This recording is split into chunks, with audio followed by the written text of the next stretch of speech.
Bharatiya Janata party के पास तो हजारों करोड़ रुपए हैं, अंबानी अडानी सारे उद्योगपति उनकी जेब में हैं। वैभव वालिया जी को टिकट भी मिलेगा और वो जीतेंगे भी। हिंदू मुसलमान करके, पहाड़ी प्लेन करके, लोगों को आपस में बांट के मैं यहाँ पे चुनाव जरूर जीतूंगा।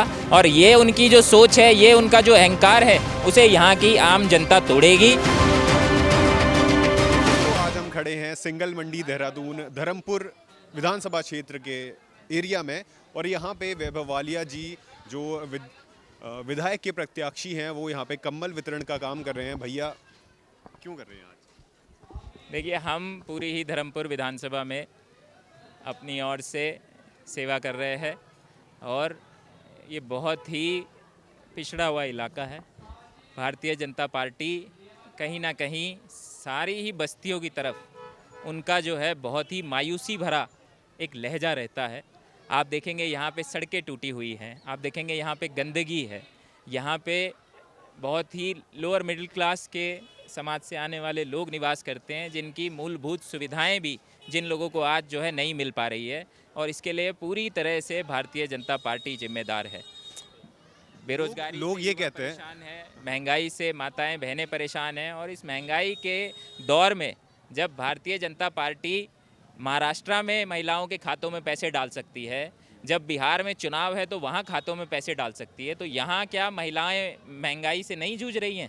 यहाँ किसी को 2 रुपये नहीं दोगे आप, लेकिन जॉर्ज एवरेस्ट की भूमि 36,000 करोड़ की 1 करोड़ रुपए में आप जो है बाबा रामदेव को दे दोगे। तो ये सारी बातें जो हैं जनता देख रही है और उनके साथ में लगातार हमारा संवाद बना हुआ है। धर्मपुर विधानसभा में बदलाव होगा। इस बार यहाँ के भारतीय जनता पार्टी के विधायक विनोद चमोली चुनाव हारने जा रहे हैं। कांग्रेस पार्टी यहाँ से चुनाव जीतेगी। तो सर लोग कहते हैं जो और विधानसभाओं के मुकाबले सिर्फ धर्मपुर का ही हालत बहुत ख़राब है, यहाँ की सड़कें ख़राब है, यहाँ पे काम हो जाता है, शुरू हो जाता है पर ख़त्म नहीं होता। अभी मुनाल इनक्लेव में वहाँ पे भी लोग प्रदर्शन कर रहे हैं, ऐसा क्यों? धर्मपुर में ही ऐसा क्या है? देखिए, यहाँ के जो विधायक हैं वो अहंकार में मस्त हो चुके हैं। उनको लग रहा है, वो अपने भाषणों में कहते हैं अभी यहाँ की जनता को मुझे 10 साल और झेलना पड़ेगा। आप सोचिए कि एक नेता जब इस तरीके के लहजे में, इस भाषा में बात करने लगे, तो आप उसकी मनोस्मृति सोचिए कि वो उसके मन में क्या चल रहा है। वो ये सोचता है कि मैं काम करूं ना करूं, हिंदू मुसलमान करके, पहाड़ी प्लेन करके, लोगों को आपस में बांट के मैं यहाँ पे चुनाव जरूर जीतूंगा। और ये उनकी जो सोच है, ये उनका जो अहंकार है, उसे यहाँ की आम जनता तोड़ेगी। और आप देखेंगे कि यहाँ पे बदलाव होगा, कांग्रेस पार्टी जीतेगी। देहरादून में अगर कोई विधायक सबसे पहला अपना चुनाव हारेगा, भारतीय जनता पार्टी की पहली सीट धर्मपुर होगी जो भारतीय जनता पार्टी हारेगी। तो अभी आपका भाषण सुना मैंने, आप कह रहे थे कि आते हैं लोग, वोट मांगने आते हैं और कभी कभी पैसा भी बांट देते हैं, फिर उसके बाद जैसे ही जीत जाते हैं वो गायब हो जाते हैं। तो लोग, आप क्या इस कतार में नहीं है? आप क्या अलग करने वाले हैं कि लोगों को आप पे भरोसा हो, आपको अभी विधायक पद के लिए नियुक्त किया जाए? देखिए, हम तो अभी यहाँ के प्रतिनिधि नहीं हैं, हम उसके बावजूद भी लगातार जनता के बीच में हैं और हर रोज़ अलग अलग क्षेत्रों में जाके लोगों से बात करके अपनी ओर से सेवा करने का काम कर रहे हैं। जहाँ जिसकी जो समस्या होती है उसको उठाने का काम करते हैं।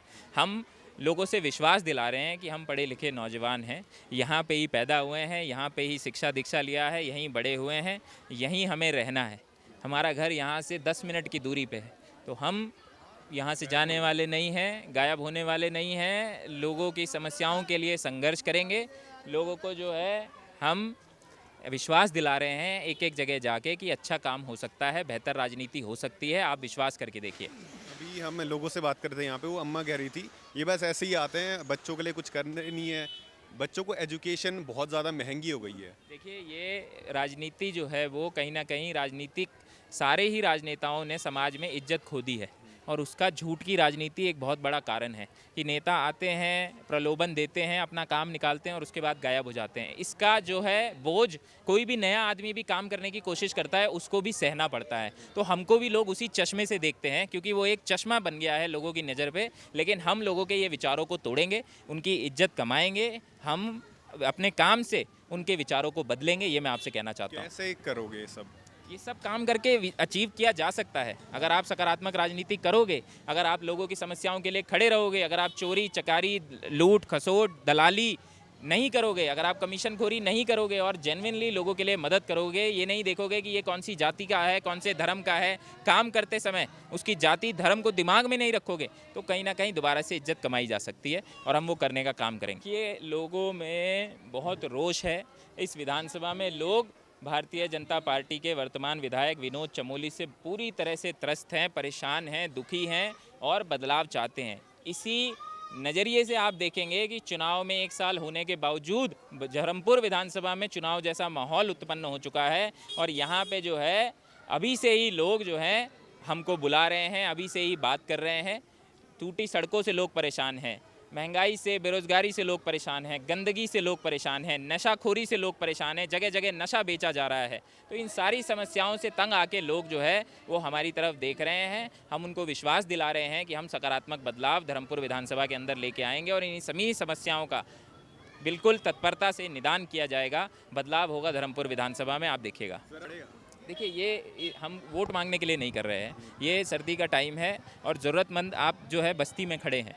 इन बस्ती वासियों को जब भारतीय जनता पार्टी पूरी तरह से आप महंगाई की मार से त्रस्त कर रही है, उस समय में अगर आप अपनी तरफ से इनका थोड़ा मदद कर सकते हो तो उसमें मेरे हिसाब से कोई बुराई नहीं है। लेकिन ये हम वोट के बदले में नहीं ऐसा कर रहे हैं। हम इनसे ये नहीं कह रहे हैं कि आप इसके बदले में हमें वोट दीजिए। जब चुनाव आएगा तो चुनाव हम अपनी विचारधारा के बेसिस पे मांगेंगे, वोट हम अपने विचारों के बेसिस पे मांगेंगे कि इन्होंने आपके लिए ये किया है, हम आपके लिए ये करके दिखाएंगे और हम बेहतर विकल्प हैं, इसलिए आप हमें वोट दीजिए हमारे से। क्योंकि अगर हम आज एक कंबल बांट देंगे, भारतीय जनता पार्टी के पास तो हज़ारों करोड़ रुपए हैं, अंबानी अडानी सारे उद्योगपति उनकी जेब में हैं, वो तो लोगों को खरीद लेंगे। तो हम पैसे में भारतीय जनता पार्टी को नहीं हरा सकते हैं, इसलिए हम इसके बदले में वोट नहीं मांग रहे हैं। हम इसके बदले में, ये तो हम ज़रूरत में मदद करने के लिए आज यहाँ पे आए हैं, लेकिन वोट हम अपने विचारों के दम पे मांगेंगे, अपने काम के दम पे मांगेंगे। और मुझे विश्वास है कि लोग हमारे विचारों से प्रभावित होकर हमें चुनेंगे और हमें यहाँ से जिताएंगे, मौका देंगे। 4.5 साल टूटी सड़कों में भारतीय जनता पार्टी के नेता जनता को छोड़ते हैं और आखिरी 6 महीने में सड़क बना के वोट लेने की जो इनकी ये ढकोसले भरी राजनीति है वो जनता समझ चुकी है। टंकी पे लोग बंजारावाला में चढ़ गए और जो है एसडीएम को आना पड़ा और उसने वादा किया जो सड़कें अभी 1 महीने पहले बनी थी वो अभी से टूटने लगी हैं। तो भारतीय जनता पार्टी 2025 में जब दुनिया चांद पे पहुंच गई, हम आर्टिफिशियल इंटेलिजेंस की बातें कर रहे हैं। हम ये सोच रहे हैं कि जब एआई आ जाएगा तो अपने लोगों से काम क्या कराएंगे, और उस समय में लोग टूटी सड़कों में अपने गोडे और अपनी कमर तुड़वाने के लिए मजबूर हैं। ये बहुत बड़ा दुर्भाग्य है कि भारतीय जनता पार्टी के इतने मक्कार पॉलिटिशियंस यहाँ पे राज करते हैं जो सिर्फ और सिर्फ बड़े बड़े वादे करना जानते हैं लेकिन लोगों के कोई काम करना नहीं जानते हैं। आज जो है टूटी सड़कों वाला विधायक विनोद चमोली को कहा कहते हैं लोग कि टूटी सड़कों वाला विधायक देहरादून में अगर कोई है तो वो विनोद चमोली है। एक भी ऐसा वार्ड नहीं है, एक भी ऐसा गली मोहल्ला नहीं है जहाँ पे सड़कें टूटी भी नहीं हो। तो हम इसका आंदोलन कर रहे हैं, टूटी सड़कों के खिलाफ हमारा कैंपेन है। मैं हर जगह जाके बोलता हूँ ये टूटी सड़कों वाला विधायक नहीं चाहिए, इसको भगाओ। तो हम ये टूटी सड़कों वाले विधायक को यहाँ से भगाएंगे, आप देखिए। कार्यक्रम बहुत अच्छा था, वैभव वाले आए थे, यही जीतेंगे अल्लाह चाहे। हाँ सब चाहे नाश्ता तो इन्होंने कराया यार बेचारे ने सब कुछ। वही अब वोट के लिए बोल रहा कि वोट हमें देना जी। हाँ सब पसंद कर रहे हैं, युवा चेहरा है, बड़े जवान है, यंग है। यहाँ पर हमारे बड़े भाई वैभव वालिया जी आए थे, उन्होंने एक प्रोग्राम का आयोजन करा था। यहाँ पर कंबल वितरण करे हैं हमारे मोहल्ले के वासियों को उन्होंने, और बहुत अच्छा प्रोग्राम रहा है। उन्होंने चाय नाश्ते का भी प्रोग्राम अरेंज कराया था। हमने उन्हें अपनी मोहब्बत से बुलाया है और हमें उम्मीद है कि उन्हें टिकट मिलेगा और वो इलेक्शन जीतेंगे यहाँ का। जी जी ज़रूर मिलेगा और हम उनको फुल सपोर्ट करते हैं। वैभव वालिया जी को टिकट भी मिलेगा और वो जीतेंगे भी। युवा हैं, सबसे पहला कारण तो यही है, युवा हैं और गरीबों के बारे में सोचते हैं, हर पीड़ित आदमी के बारे में सोचते हैं और सबके साथ खड़े हैं, तो इसलिए हम उन्हें पसंद भी करते हैं। देखिए चमोली जी के बारे में मैं ऐसा क्या कहूँ, हम वैभव जी को चाहते हैं कि कांग्रेस आए हमारी, और चमोली जी के बारे में तो मैं ऐसा कुछ कहना नहीं चाहूँगा क्योंकि हमारे विधायक हैं वो। हाँ जी, पहली बार आए हैं वैभव जी, हमारी उनसे मिलना जुलना बहुत पहले से है और हम कांग्रेस ही हैं, तो उनसे हमारे उम्मीदवार हैं वो।